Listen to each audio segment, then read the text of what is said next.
Hey everyone, thanks for joining us for another dev update as we continue our 5-year anniversary celebrations. We've got a lot to share today, so let's get right into it.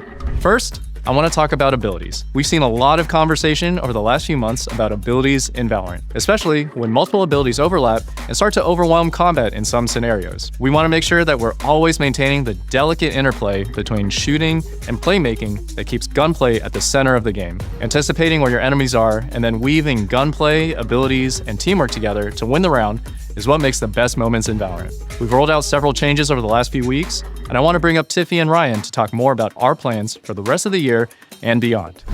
Hey everyone, I'm Tiffy. Hey gamers. Oh, that's weird. That's Dan's line. Hey, I'm Ryan. Let's talk about what we've been calling ability overload here on the live balance team.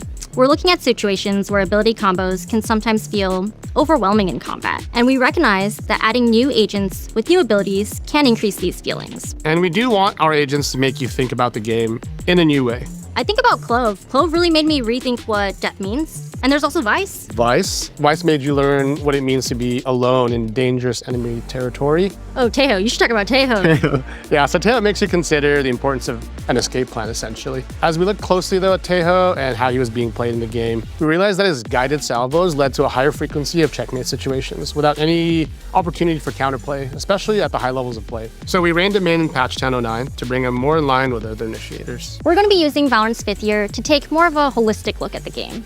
Examine some of those spaces we've tried to disrupt or where some abilities are in terms of tuning. And as the game continues to change and you have a wider variety of abilities to deal with quickly, we need to make sure that it's easy to parse all the information at your disposal, whether that be smokes, flashes, stuns, debuffs, you name it. Clarity changes are typically a net positive and don't have any unintended effects on other agents and abilities, so we'll ship these when we're good to go. And we've already started some of this work with things like the minimap updates, Brimstone Molly audio. You might have seen the Raze's explosion visuals being updated. And there's visual tells for health states of Deadlock's barrier mesh as well. And overall, we believe that the gameplay and balance are in a healthy state.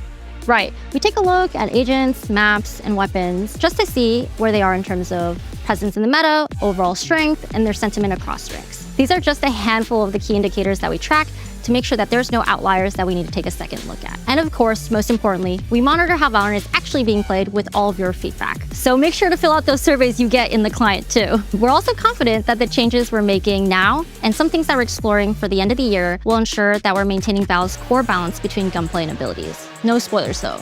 Some spoilers. So in the next couple of weeks, we'll be revealing our new map with a little teaser here to hold you over until Masters Toronto, where you'll get to see the team do the full reveal. The map team cooked on this one. They've created something that aims to shake up how you think about taking and holding sites in VALORANT. Each site is layered and complex, so that teams have to think pretty carefully about how you want to spend your utility to get onto site.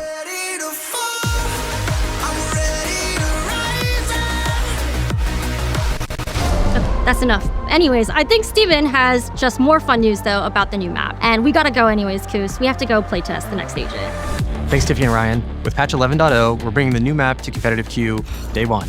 Most players are engaging with the new map for the first time in competitive already, and we want to better support learning the map in that competitive environment right away.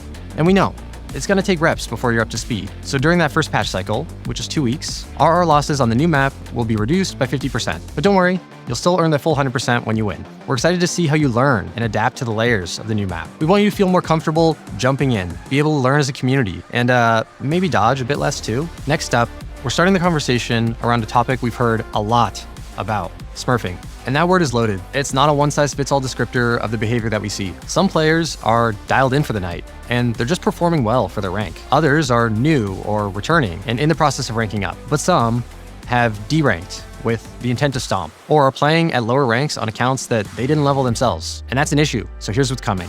First, we're increasing the barrier to sharing accounts, starting with multi-factor authentication. Our plan is to require MFA, something like app or SMS verification, primarily for suspicious cases, and we're looking into it for all competitive accounts as well. Our goal here is to have more clarity and guardrails around who is playing on an account. We're planning to launch this year with more specific details to come. Second, we'll be adding an additional reporting category for players that are abusing matchmaking systems. This one's twofold. One, we want better data about when you think someone in the match was intentionally abusing the system with the intent to stomp on the opposing team. And two, players are currently using the cheating category to report this behavior, and that's making it more complicated for our anti-cheat efforts. Rank and matchmaking abuse is a complex space, and we want to hear your feedback now and as these features come online. This is a major step forward and just the start of more to come. Oh, and there's some overlap here with botted accounts. Just as a reminder, we've banned hundreds of thousands of these accounts to date. So if you have one of those accounts, expect that same fate. Next up, I wanted to give an update about something we talked about earlier this year. We're adding more visibility into your behavior standing. Here's what we plan for it to look like. You can see any active warnings or penalties on your account, along with what penalties may be coming next if you don't shape up. This is also launching later this year. Our game is competitive, and sometimes you overheat. We're giving you more direct and visible information so that you can course correct more quickly, and so you understand when bans are on the table. Competing has those lows, but let's talk about the highs too. We started the year off with some quality of life improvements, like rank shields, and we're excited to bring additional recognition to Premier. If you've been looking for a way to rep your squad across Val, check out Premier in 11.0. Team tags are coming for players who participate in weekly matches, and we're adding a sick way to recognize those that manage to win the playoff tournament. In general, we'll keep leveling up the competitive journey in Val through this year and beyond, so stay tuned for future updates. At the highest peak of competition, we've got one more update as we lead into Masters Toronto. Pick'ems are returning. We loved the reception and the conversation around Pick'ems at Champions Seoul. We'll be bringing it to all Masters and Champions events from here out. For a different peek into our perspective on what's next for esports, I'll hand it over to Leo. Thanks, Steven. Hey folks, Leo here on behalf of the VCT team. When we originally designed our sport with all of its pieces, challengers, game changes, international leagues, global events, we made a number of choices focused on delivering highly impactful moments, stability for top teams and players, and a viable path to pro. These choices have paid off, and in the past few years have helped VALORANT grow into one of the largest esports on the planet. Now, we want to build on that success, evolve what's working, adjust what's not, and set the stage for the next era of the VCT. The first cycle of team partnerships concludes at the end of next year, giving us a unique opportunity to make larger changes at the start of 2027. As always, we want to build the sport together with you, so I want to share what we're thinking as planning kicks off. There are 3 things we're aiming to accomplish. The first goal is more openness. While partnership will remain a key component of our design, we want the VCT to be a bit more open, better bridging the gap between Tier 1 and Tier 2, between professional and community tournaments, and giving more teams the opportunity to compete at bigger stages. The second goal is more flexibility.